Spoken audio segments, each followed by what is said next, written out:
Hello, hello, hello.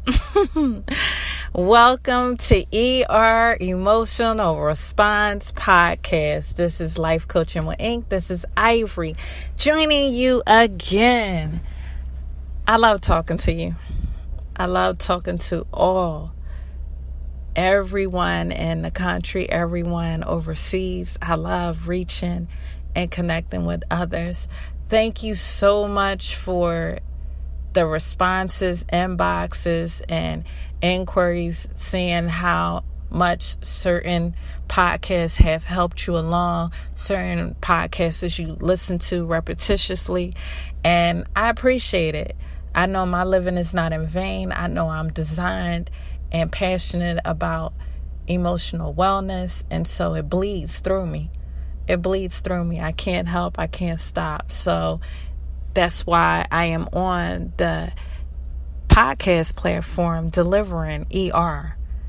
You can run to the emergency room for any medical ailments that might ail the body, and now you can run to ER podcasts when you're emotionally or mentally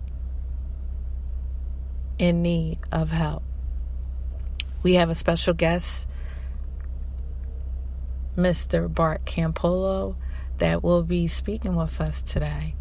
I'm excited about this, and I know you will be too. So today we have the honor of having Bart Campolo on the podcast. Welcome, Bart. Thank you. I'm so glad to be here, Ivory. Thank you. I just want to just tell my listeners how much you and your dad mean to me, and how it has developed me as an adult. Before we even go into conversation, I met Bart and his dad, Tony Campolo, at Eastern University. I was doing you would call it a co-op internship while I'm working to complete my degree. And just listening and being around them as individuals really made an impact in my life, so much so to the point that I even tell stories about, when I went over Bart and his wife Marty's house, and we had dinner that time. I don't know if you remember, Bart, but oh, absolutely, of course I do. And it was such an impacting experience for me, because these two, Tony and Bart, have seen the world, have seen people of all walks of life, and yet we sat down and we had dinner, and they just taught me about the simplicity of just connecting with people on an intimate level, aside from who they are and what they do. And so now I have the honor, years later, fast forward, of having Bart come on the podcast and just talk about, just relating to people. My podcast is solely so, like I tell y'all every week, it's solely so we could develop each other as humans, so we could connect more with our relationships, with our success in our jobs, and as individuals. When we wake up and we look at each other, we are still and remain very loving humans. So I'm just honored. So I'm excited more than anything of just seeing what I'm going to learn from Bart. So welcome, Bart. Well, thank you so much. It's good to be talking to you again after so long. You were one of Marty's and my favorite student workers ever when you were a student. And that back then I was running my dad's office for him and trying to take care of him, keep him out of trouble. And it was always so much fun to have young people there. Even to this day, I still love working with college students most of all, because they're at that juncture where they're really adults, but their lives are still undirected, and so they could go in so many different ways. And so it was a privilege to kind of get to connect with you at that moment in your life where you were sort of figuring out, where am I going to go? Who am I going to marry? What am I going to be? and it's not. It seems like now you're really in the thick of being a wife, being a mom, being a podcaster, and and it really feels like you've found a good direction. Yes. I mean, y'all played a significant part. You can learn a lot in college, a lot, in whatever you study, but it's the people that you come in contact with. And I remember that first day where I was I was on the last day to sign up to get my work study completed, and the paperwork had to be done within an hour. And I remember running across campus, and I didn't know why it was so important to work at your office, but I broke my neck because I really wanted to work here. And I turned back. When I look back, it was so important in my development as a person, because I never, and y'all probably, you could share now, like, I never knew, like, why y'all was so, y'all are very realistic people that know how to connect with all different types of people. And I never knew what was the secret ingredient. Yeah, it's funny listening to you talk about, like, how much that all meant, because I think, I know that the people that listen to your podcast, they have all kinds of relationships, with their families, with their friends. But a lot of times what I find when I'm on a college campus is there are all these young people running around at a very important moment in their life. And you would think that there are lots of adults talking to them, and there are on some level, like their professors are talking to them, but they're not often taking them out for coffee and saying, how are you doing? What's going on with that relationship that you're dating? What are you thinking of doing after you graduate? Like, there sometimes is a real lack of adult input, except for their parents. And sometimes that's the hardest age to be relating to your parents, because they're trying to, they've got an agenda for you, and you're trying to break away and be an independent person.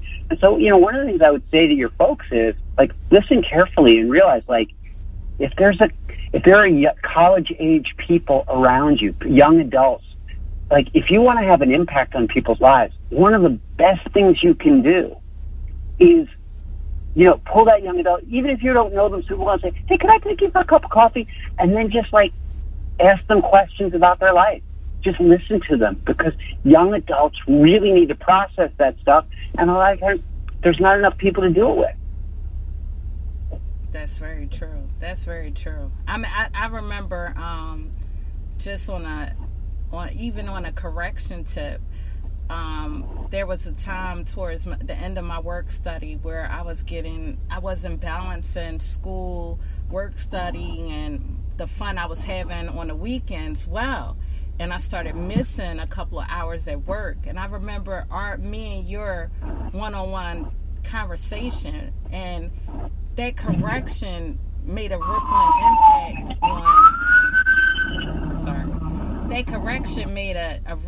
impact on my development of how things are important. And you just talked to me about just life in general, and how important it is to be considerate. And it's funny. I remember that conversation, because I remember it really well, because I've had that conversation with so many young adults where I said to them, you've been wonderful, you've been great, you've got a month to go. Right. Like, how if you finish, how you finish is how everyone will remember you. Mm-hmm. And I remember saying, like, it's like in a running race. You want to finish strong. You want to kick it in. You want that give it a little last burst of energy, and then people will remember you as the most wonderful person they ever worked with. And I remember you sort of going, like, okay, and you did. And you did. And that's the thing, is that's what I mean. At that age of life, you like, it's sort of like you can have a disproportionate impact, because a person is they're so teachable. They're at such an inflection point. So, I mean, on some level, just even, you say, like, well, what's the point of this conversation? Well, one is just to reflect back and go, like, you know what? Young adults are people that a lot of times people are afraid to invest in, because they're like, well, they don't want, that he's a college student. He doesn't want to talk to an old fella like me. And, I work at the University of Cincinnati as a chaplain. I reach out to students. And people say, oh, it must be hard for you as an old 55-year-old man to get students to talk with you. And I would say, like, do you know what percentage of students that I ask out for a cup of coffee, do you know what percentage turn me down? And they say, what, half, 50, maybe 3/4? And they say 0%. No one ever turns me down. Kids are hungry. They're hungry for that kind of interaction. We really are. We really are. Yeah. I mean, it's so significant, like, in our emotional development, It is. The main reason why I started the podcast is so people can have a balance of knowing what they are emotionally, because having emotional intelligence is very key. The more emotionally comfortable you are with yourself, the more you could connect with others, and just even that small increment of going out for tea or coming over for dinner. I remember your dad, he would go out for lunch. He said, your dad said one time, he said, you don't want to spend your money on clothes and creature comforts as much as you want to spend it on spending time with people. And I remember going to lunch a couple of times in the office, and we really sat and enjoyed one another. And I just love that about that. Yep. Yeah. I mean, I think that one of the things that is the clearest to me when you talk about having relationships is the people that I know that have the best relationships and that are the best at building relationships. One thing that some of them are extroverts, some of them are introverts, some of them are talkative, some of them are very quiet. Like, some of them are rich, some of them are like the one thing they all have in common is that they've very consciously made relationships a high priority. Some people think that good relationships, if you're a good person, they'll come naturally to you. And all the people I know that have good relationships know better than that. And they say, you know what, you're not going to be close to another person or close to your kids or close to the people that you work with. You're not going to have good relationships unless you really decide, this is a priority for me. I'm going to set aside time for it. I'm going to set aside money for it. I'm going to study it. I'm going to ask questions about it. Nobody thinks that they're going to be physically fit without investing some work. Nobody thinks they're going to have money without investing some work. Nobody thinks they're going to have a clean house just by accident.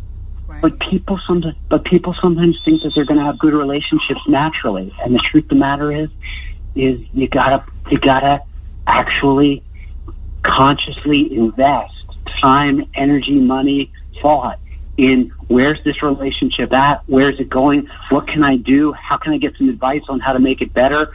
The relationships, and so that was something that, you're right, when my dad sort of goes like, listen, don't put, if you want to have good relationships, you're going to have to put some money in. Like, and you go like, oh, but money doesn't have anything to do with relationships. You go, sure it does. Sure it does. Because money a lot of times ends up, what money translates into time. And time has everything to do with your relationships. Right. That's awesome. I got a chance to read different things on the book that you came out with.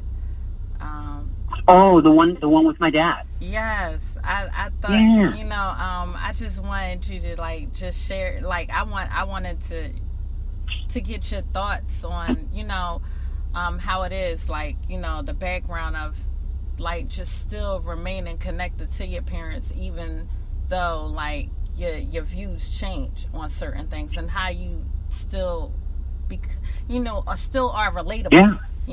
Yeah, that book, it's called Why I Left, Why I Stayed. And it grew out of a conversation that my dad and I had after I was probably about 47 years old, sat my parents down and said, hey, I got to tell you, over the years I've been learning and changing and growing and, struggling. And